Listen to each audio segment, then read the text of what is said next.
Dear students, कैसे हैं आप लोग। आइए स्टार्ट करते हैं केमिस्ट्री का पहला चैप्टर, जो कि यूपी बोर्ड क्लास 10 के लिए बड़ा ही इम्पोर्टेंट है। और इस चैप्टर से हर साल बेहतर नंबर के क्वेश्चन आते हैं। तो पहला चैप्टर हम लोग देखते हैं क्या, रासायनिक अपक्रिया।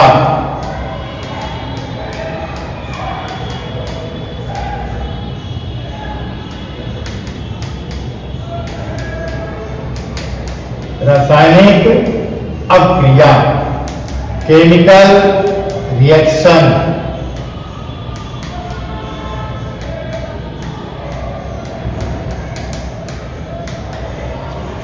क्या है रासायनिक अपक्रिया। आप सोचो, कभी ऐसा होता है ना कि हम किसी पदार्थ में किसी दूसरे पदार्थ को मिलाएं तो वो आपस में कुछ देर के बाद एक नया पदार्थ बना लेती है जी। यानी कि अगर हम लोग कहें कि दो या दो से अधिक पदार्थ मिलकर के एक नया पदार्थ बना लें, जिनके आणविक संगठन में, संरचना में, केमिकल कंपोजिशन में क्या हो, परिवर्तन हो, तो इस प्रकार के परिवर्तन को हम लोग क्या कहेंगे, रासायनिक परिवर्तन। और इन परिवर्तनों को जिस समीकरण द्वारा, जिस अभिक्रिया द्वारा निरूपित करेंगे, उसे क्या बोलेंगे हम लोग, रासायनिक अपक्रिया। यानी क्या कहा जा रहा है कि दो है पदार्थ, उनको आपस में आपने मिलाया। जैसे मान लिया कि हमने क्या किया, ए को, यानी यहाँ पे हम लोग पहले समझते हैं कि रासायनिक अपक्रिया होती क्या है। तो रासायनिक अपक्रिया को समझने के लिए ये देखिए कि ये ए है और ये क्या मैंने मिला दिया इसमें बी को। एक ए भी क्या बोला जाएगा, अभिकारक, और बी भी क्या बोला जाएगा, अभिकारक। दोनों को मिला दिया। अब जब ये आपस में मिले तो एक नया पदार्थ बना रहे हैं, जिसको मैंने लिख दिया क्या, ए बी। जो बना उसे क्या बोलेंगे हम लोग, उत्पाद। क्या बोलेंगे, उत्पाद। अब ये जो उत्पाद बना, इसका रासायनिक सूत्र अलग है। जो ए और बी से क्या है, अलग है। पहली बात, रासायनिक सूत्र अलग होने का मतलब इसके अणुओं का गुण अलग है, इसके अणुओं की संरचना अलग है, इसके अणुओं का संघटन अलग है। यानी एक तरीके से नया पदार्थ से बन चुका है। तो ये जो ए और बी में परिवर्तन हुआ, कि नया पदार्थ बना, इस परिवर्तन को क्या बोलेंगे हम लोग, रासायनिक परिवर्तन। और रासायनिक परिवर्तन को जिस अपक्रिया द्वारा निरूपित करेंगे, उस अपक्रिया को क्या बोलेंगे, रासायनिक अपक्रिया। यानी रासायनिक अपक्रिया को यह बता रहा है कि ये दोनों पदार्थ मिलके एक नया पदार्थ बना लिए हैं। यानी कह सकते हैं क्या, वह अपक्रिया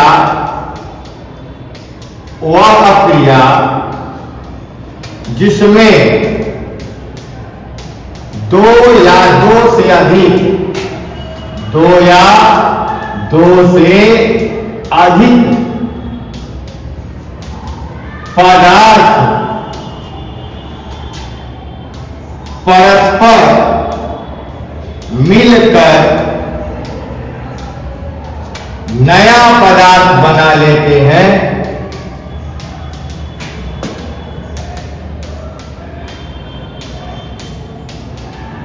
नया पदार्थ का मतलब हुआ कि जैसे अगर मैं कहूं कि जल को गर्म किया तो वह बन गया वाष्प, तो वो अपक्रिया में नया पदार्थ नहीं बना।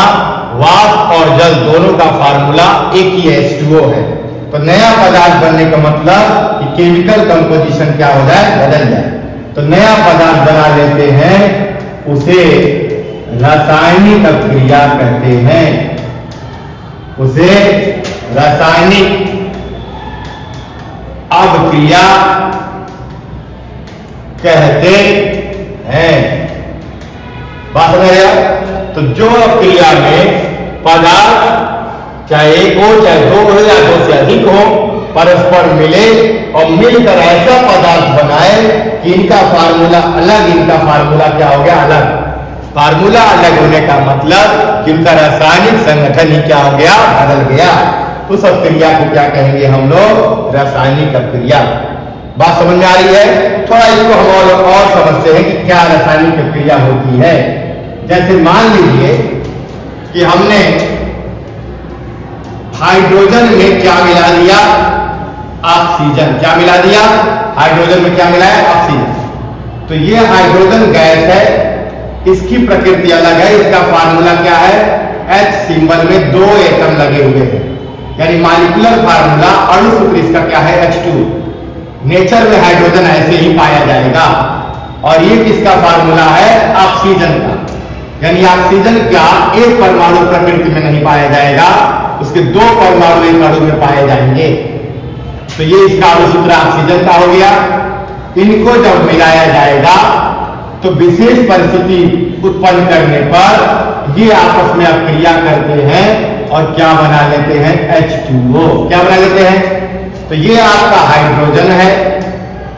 हाइड्रोजन का प्रतीक यह होता है, परमाणु यह होता है, लेकिन समीकरण में अस्थायी रूप लिखा जाता है जो आणविक रूप होता है। तो यह हाइड्रोजन जो आपका क्या है, अणु, और ये भी क्या है आपका ऑक्सीजन अणु है, क्योंकि प्रकृति में इसी रूप में पाया जाएगा। और ये जो बना है ये किसके अणु है, जल के अणु है। तो जल के अणुओं का संरचना देखो तो इसमें 2 हाइड्रोजन और 1 ऑक्सीजन है। तो इसका संगठन हाइड्रोजन में देखो तो 2 हाइड्रोजन परमाणु है, ऑक्सीजन में 2 ऑक्सीजन परमाणु है। इसका मतलब जल के एक अणु में हाइड्रोजन के 2 परमाणु, ऑक्सीजन के 1 परमाणु है। इनकी प्रकृति अलग है और इनकी प्रकृति क्या है, अलग है। तो ये 2 पदार्थ मिलके एक नया पदार्थ बना रहे हैं। अतः इस परिवर्तन को क्या बोलेंगे, रासायनिक परिवर्तन। और इनको जिस अभिक्रिया से हम निरूपित कर रहे हैं उसे बोलेंगे क्या, रासायनिक अभिक्रिया। अब बात ये आ रही है कि रासायनिक अभिक्रिया में थोड़ा और समझते हैं। मान लीजिए हमने कैल्शियम लिया, धातु है ये, अक्सर यहाँ क्यों टू नहीं लिखा, तो कैल्शियम प्रकृति में इसी रूप में इसका परमाणु पाया जाता है। ये किसका है, कैल्शियम परमाणु है। और किससे अभिक्रिया किया, ऑक्सीजन से। तो ऑक्सीजन का ये क्या है, अणु है। अब ये दोनों परस्पर जब अभिक्रिया किए क्या बनाए, कैल्शियम ऑक्साइड। क्या बनाए, कैल्शियम ऑक्साइड। तो कैल्शियम और ऑक्सीजन कैल्शियम ऑक्साइड बना रहे हैं। तो इसका प्रकृति और इनकी प्रकृति क्या है, अलग अलग है। तो यहाँ पे ये दोनों पदार्थ मिलके क्या हो गए, नया पदार्थ बना लिए। तो ये जो परिवर्तन दिख रहा है ये क्या है, रासायनिक परिवर्तन। और इन परिवर्तनों को जिस अभिक्रिया द्वारा हम दिखा रहे हैं ये क्या है, रासायनिक अभिक्रिया है। रासायनिक अभिक्रिया हमको बता रही है ये और ये दोनों मिलके क्या बना रहे हैं, तो नया पदार्थ ये बना रहे हैं। इस प्रतीक को समझे, ये हाइड्रोजन का अणु है, ये किसका अणु है, ऑक्सीजन का अणु है। और ये किसका अणु है, तो जल का अणु है। इसी तरह से इस क्रिया को देखें तो बता रहा है कि कैल्शियम का अणु यानी परमाणविक रूप में होता है, ऑक्सीजन के अणु से क्रिया कर रहा है और क्या बना रहा है, कैल्शियम ऑक्साइड। ये अभिक्रिया हमें ये जानकारी दे देती है कि कौन अभिक्रिया कर रहा है और क्या बना रहा है। तो बता रही है, इन अभिक्रियाओं को संतुलित करना भी होता है। यानी कोई अभिक्रिया आप लिख रहे हो तो कौन कर रहा है वो अभिकारक हो जाएगा, क्या बन रहा है वो क्या हो जाएगा, उत्पाद हो जाएगा। इनको प्रतीकों के रूप में लिखना और इनके बीच एक संबंध देना, इस पूरा कंप्लीट करने में क्या मिलती है, अभिक्रिया यानी रासायनिक समीकरण मिलती है।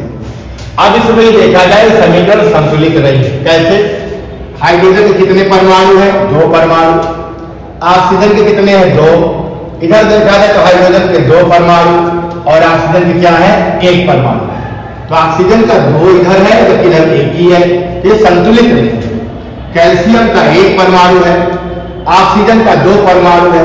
कैल्शियम तो संतुलित है लेकिन ऑक्सीजन संतुलित नहीं है। तो हम लोगों को रासायनिक समीकरण लिखने के पश्चात उसको संतुलित करना चाहिए। तो कैसे समीकरण लिखेंगे और कैसे उसको संतुलित करेंगे, आइए इस पर चर्चा करते हैं। तो हम लोग समझ गए कि रासायनिक समीकरण क्या है। अब आगे सीखते हैं रासायनिक समीकरण को संतुलित करना।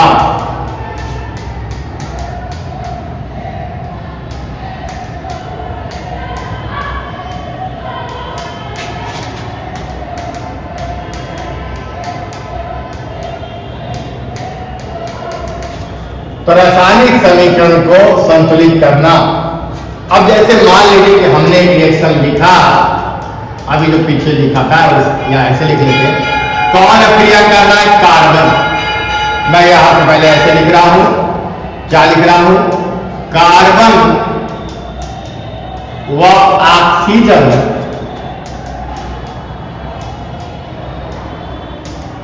परस्पर अक्रिया करके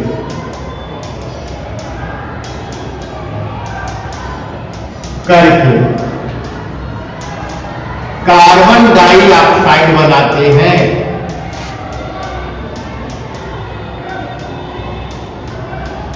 ऑक्साइड बनाते हैं।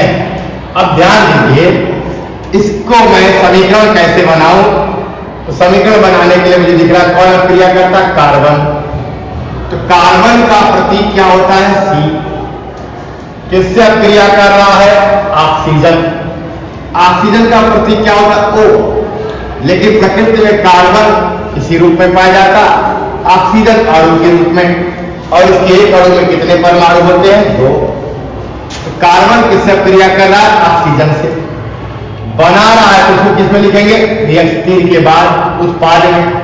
कार्बन डाई मतलब 2, ऑक्साइड मतलब O। कार्बन ऑक्साइड, तो उसके पहले क्या, डाई। डाई मतलब 2 ऑक्साइड, ये बना रहा है। तो हमारा समीकरण क्या हुआ, कार्बन अक्रिया कर रहा है, किससे अक्रिया कर रहा है, ऑक्सीजन से। बना रहा है क्या, कार्बन डाइऑक्साइड। अब इस अक्रिया को संतुलित करना हो तो देखा जाए, इधर कार्बन कितना है, 1 परमाणु। इधर कार्बन कितना है, 1 परमाणु। ऑक्सीजन कितना है, इधर 2 परमाणु। इधर ऑक्सीजन कितना है, 2 परमाणु। परमाणु दोनों तरफ बराबर है तो हम कह सकते हैं कि उपरोक्त समीकरण या रासायनिक अक्रिया संतुलित रासायनिक अक्रिया है। संतुलित रासायनिक अक्रिया है। ऐसे ही दूसरा एग्जांपल ले लेते हैं कि हाइड्रोजन व ऑक्सीजन परस्पर क्रिया करके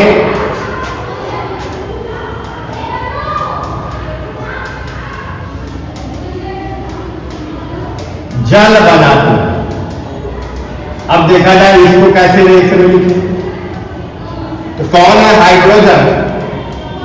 प्रकृति में हाइड्रोजन ऐसे नहीं पाया जाएगा, इसके अणु के रूप होंगे, इसको लिखा जाएगा H2। किससे क्रिया कर रहा है, ऑक्सीजन। ऑक्सीजन का प्रतीक O, बट ऑक्सीजन आणविक रूप में पाया जाएगा O2 के रूप में। दोनों रिएक्शन कर रहे हैं, क्या बना रहे हैं, जल। और जल का फार्मूला क्या होता है, H2O। तो ये समीकरण है। इससे क्या पता चल रहा है, कौन रिएक्शन कर रहे हैं, हाइड्रोजन और ऑक्सीजन। क्या बना रहे हैं, H2O। अब ये देखा जाए, इस रिएक्शन को देखें तो हाइड्रोजन कितने परमाणु है, 2 परमाणु। यहां पे भी हाइड्रोजन कितना परमाणु है, 2 परमाणु। ऑक्सीजन कितना परमाणु है, 2। यहां ऑक्सीजन कितना परमाणु है, 1।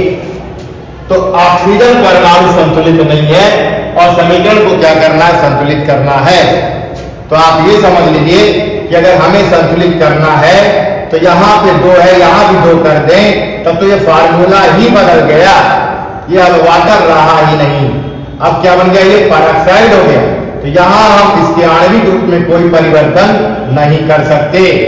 तो अब अगर ऑक्सीजन 2 है, यहाँ पे 1 है, तो हम 2 से गुणा करेंगे तो हमारा ऑक्सीजन कितना हो गया, 2।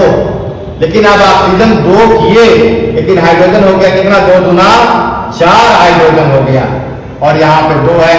तो अब यहाँ 4 कर दे क्या, अरे ऐसा करोगे तब तो हाइड्रोजन का जो आणविक फार्मूला वही बदल जाएगा। तो यहाँ भी आप क्या करिए, 2 से गुणा कर दीजिए। तो आप देखो हाइड्रोजन कितना हो गया, 4, 2 दूना 4 हाइड्रोजन, इधर भी 2 दूना 4 हाइड्रोजन। ऑक्सीजन कितना, 2, इधर भी ऑक्सीजन कितना है, 2। तो यहाँ पर देखा जाए कि उपरोक्त जो समीकरण है वो क्या है, उपरोक्त समीकरण संतुलित रासायनिक क्रिया है। तो इस तरीके से हम लोग अब क्रियाओं को क्या करेंगे, संतुलित करेंगे। आइए एक एग्जाम्पल और लेते हैं, आप लोग थोड़ा सा समझ लीजिए, कहीं दिक्कत हो तो उसको कमेंट में जरूर लिखा करें। अब बात करें क्या कि तीसरा एग्जाम्पल लिया जाए, कैसे संतुलित किया जाएगा। तो यहाँ पर तीसरा एग्जाम्पल मैं ले रहा हूं। मेरे पास क्या है, मान लीजिए कैल्शियम, कौन है ये, कैल्शियम। तो कैल्शियम अब क्रिया कर रहा है, किससे अब क्रिया कर रहा है, ऑक्सीजन से। अब ऑक्सीजन को बताओ O से लिखेंगे कि O2 से लिखेंगे, प्रतीक O होता है, बट रिएक्शन में उसकी अस्थायी अवस्था को लिखा जाता है, इसलिए ऑक्सीजन को किससे लिखेंगे, O2 से। ये क्या हो गया, ऑक्सीजन। क्लियर, तो O2 लिखा जाएगा।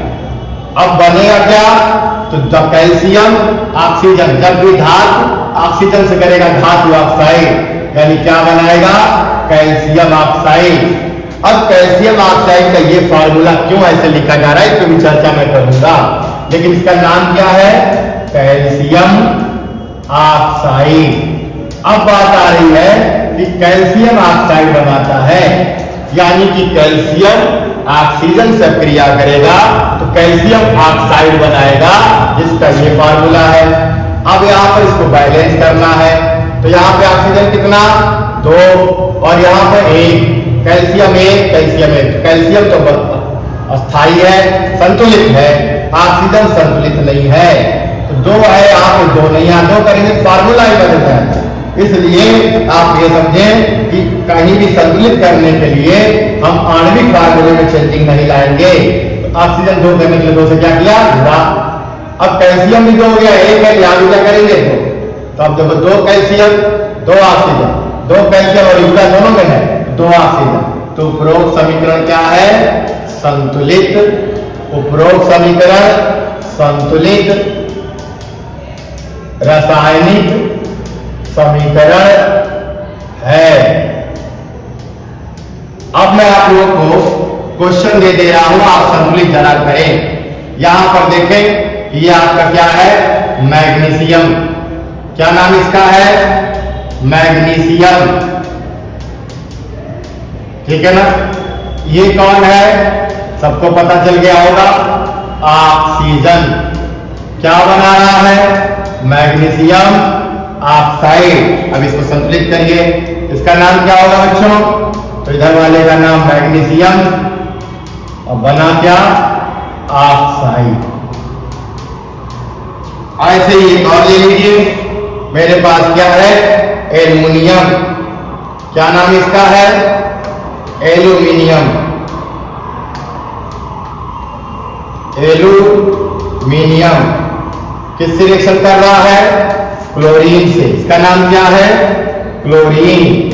बना क्या रहा है, एल्युमिनियम क्लोराइड। अब इनको संतुलित करना है बच्चों, इसका नाम क्या है, एल्युमिनियम क्लोराइड, एल्युमिनियम क्लोराइड।